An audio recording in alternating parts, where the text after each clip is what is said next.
और रुक करेंगे जोशीमठ के हवाले से बड़ी खबर का। जोशीमठ पहुंचे हैं सीएम धामी। आज रात जोशीमठ में ही रुकेंगे सीएम धामी। जोशीमठ के हालात का जायजा लेंगे सीएम। आपको बताते चले मुतासरीन से भी मुलाकात करेंगे सीएम धामी। तो लगातार जोशीमठ में लोगों की परेशानियों में इजाफा देखने को मिल रहा है। तमाम तर इकदाम भी अफसरान की जानिब से किए जा रहे हैं। घरों की निशानदेही कर ली गई है। एनडीआरएफ और तमाम तर फौज के लोग भी हर हालात पर नजर बनाए हुए हैं। लेकिन आपको बताते चले मुतासरीन भी काफी परेशान नजर आ रहे हैं। तो वहीं हुकूमत की जानिब से मुआवजे को लेकर भी मुतासरीन मुतमईन नहीं है। हालात का जायजा लेने के लिए सीएम खुद वहां पर पहुंचे हुए हैं।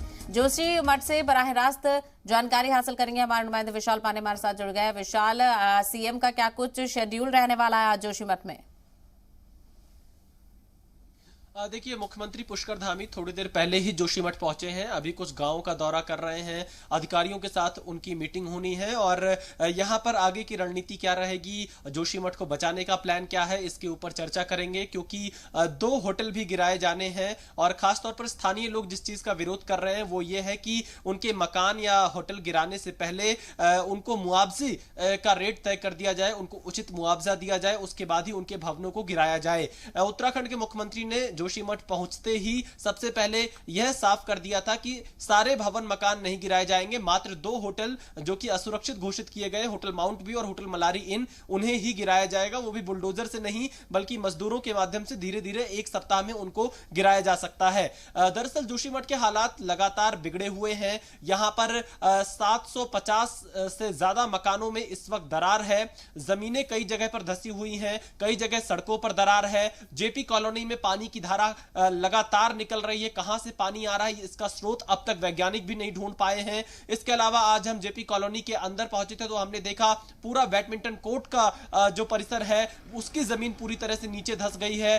साथ ही दीवारें गिर चुकी हैं। हॉल का जो एरिया है उसमें बड़ी दरार दीवारों में दिखाई दे रही है। यहां खेतों में भी हमें मिट्टी की कटान दिखी है, जमीन धंसी हुई दिखी है। लोगों में काफी डर है। डर के साए में जीने को ये लोग मजबूर हैं। इस वक्त लगभग 131 परिवारों को उनके मकानों से निकालकर सुरक्षित जगहों पर शिफ्ट किया गया है। और आप सोचिए, इस कड़ाके की ठंड में कोई स्कूल में रह रहा है। 2 कमरों के स्कूल में 35 लोग एक साथ रह रहे हैं। 5 परिवार हैं उन लोगों के जो एक साथ रह रहे हैं। तो ऐसे समय में जिनको अपना घर बार छोड़ना पड़ रहा है, उनके दिल में क्या बीत रही होगी, किस दुख से वो गुजर रहे होंगे, ये सिर्फ वही व्यक्ति समझ सकता है जिसका घर बार इस वक्त छूट रहा है, जिनके घरों में दरार आ चुकी है। इसलिए आज प्रशासन ने स्थानीय लोगों के साथ मुलाकात की और इस मुलाकात के दौरान यह तय किया है कि सभी प्रभावित परिवारों को अंतरिम राहत के तौर पर 1.5 लाख रुपए की सहायता राशि दी जाएगी। और आने वाले कुछ दिनों में जोशीमठ के लिए राहत और पुनर्वास पैकेज का भी ऐलान सरकार करेगी।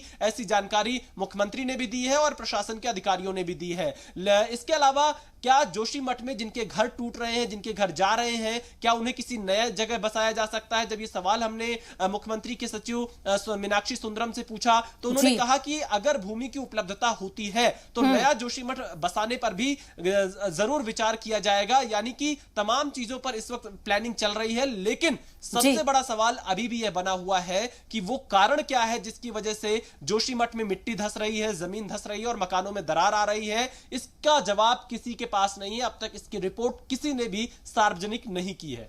बिल्कुल, और लगातार इस मामले से लेकर हम देख रहे हैं कि हाई लेवल मीटिंग्स भी की जा रही हैं। आज भी मीटिंग हुई थी। लेकिन जो लोग हैं, जो लोग इस पूरी परेशानी से जूझ रहे हैं विशाल, वो भी काफी परेशान नजर आ रहे हैं। आपने भी उनसे बात की थी और मुआवजे को लेकर भी वो खासा मुतमईन नजर नहीं आ रहे हैं।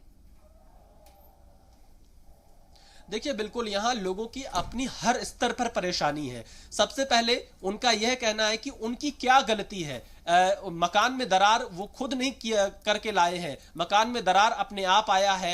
इसके लिए वो तपोवन की टनल को जिम्मेदार ठहरा रहे हैं स्थानीय लोग। हैवी कंस्ट्रक्शन को यहां पर जिम्मेदार ठहरा रहे हैं। इसके अलावा जो रेडी आपदा 2021 में आई थी उसका पानी टनल में जमा हुआ है, वो पानी कहीं से रिसाव करके क्या निकल रहा है, इस बात को जिम्मेदार ठहरा रहे हैं। तो जनता ये कह रही है कि उनकी क्या गलती है, वो इसको क्यों भुगते। लेकिन अब जब उनके मकानों में दरार आ चुकी है तो वो परिवार सहित उनको यहां यहाँ पर शेल्टर होम्स में जगह लेनी पड़ रही है, जगह जगह शिफ्ट होना पड़ रहा है। इसके अलावा जिनके होटल गिराए जा रहे हैं उनका यह कहना है कि उनको उचित मुआवजा नहीं दिया जा रहा है। उचित मुआवजे के लिए यहां जोशीमठ पे जनता ने प्रदर्शन किया, कई लोगों का घेराव भी किया, लेकिन अभी सरकार की तरफ से मुआवजे की रणनीति और प्लानिंग तय नहीं हो पाई है। आज मुख्यमंत्री पुष्कर धामी जोशीमठ पहुंचे हैं, हो सकता है ऐसी उम्मीद जताई जा रही है कि कोई नई घोषणा जोशीमठ के इन प्रभावित परिवारों के लिए करके यहां से जाए।